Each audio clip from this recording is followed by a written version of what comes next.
This week, Washington takes aim at India over Russian oil, and markets are paying attention. The Bank of England makes a rare split vote rate cut, and the US battery startup swoops in to rescue Europe's fallen EV star. Let's start with the US-India showdown.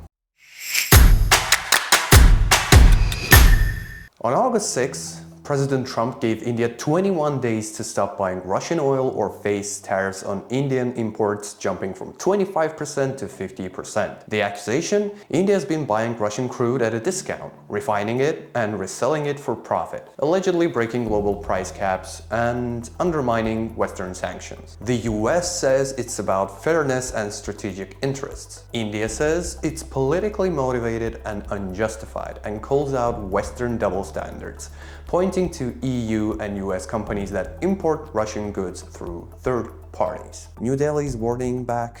This tariff threat breaks WTO rules, and retaliation is on the table if there is no diplomatic fix. Market reaction. India. Sensex fell about 300 points and Nifty 50 dipped to 24,500 on August 7th. Sensex fell about 300 points and Nifty 50 dipped to 24,500 on August 7th.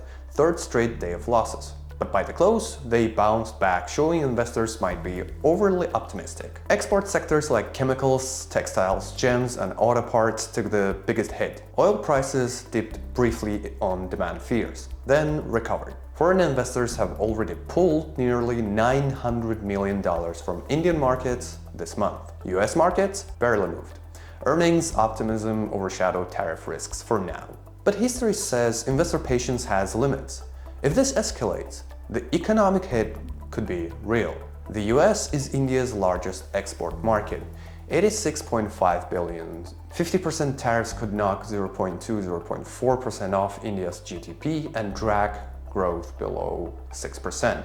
Most exporters can absorb more than a 10–15% cost increase. And just to add more uncertainty, Trump fired the head of the Bureau of Labor Statistics days after weak jobs numbers, raising fresh concerns about the credibility of US economic data. When trust in the numbers goes, it's harder for the Fed to make good calls and harder for investors to believe the story they're being told. For businesses, the takeaway is simple. Unpredictability is back. If your supply chain touches India, expect higher costs, thinner margins, or more regulatory headaches. And if India retaliates, exporters to India will feel it too. Bottom line, for now, markets are holding up. But if diplomacy fails, and especially if India drifts closer to Russia or China, this could turn into something much bigger.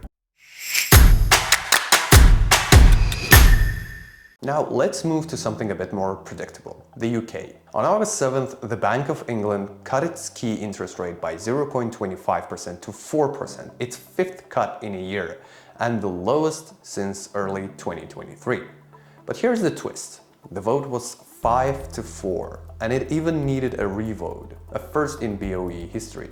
That's how split they are on how to respond to slowing growth versus rising inflation. They're cutting because wage and price pressures have eased, but food and energy costs are still climbing.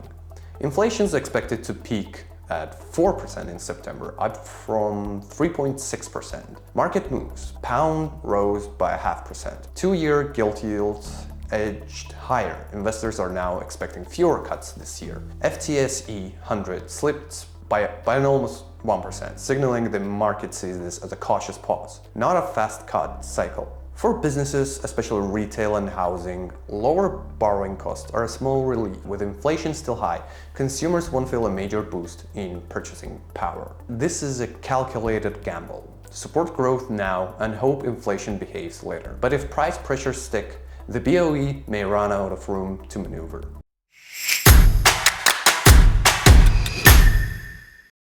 And finally, some big corporate news in clean tech.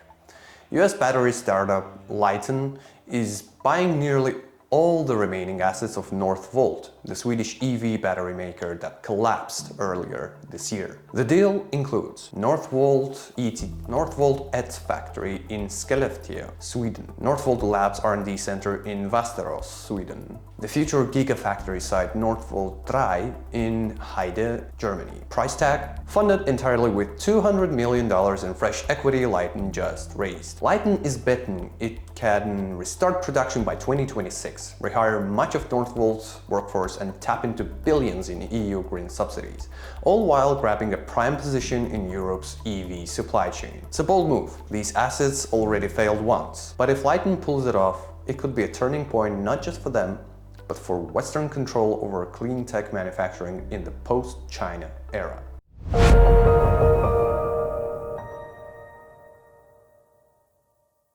So, to wrap it up, US-India trade tensions are heating up, with tariffs back in the headlines.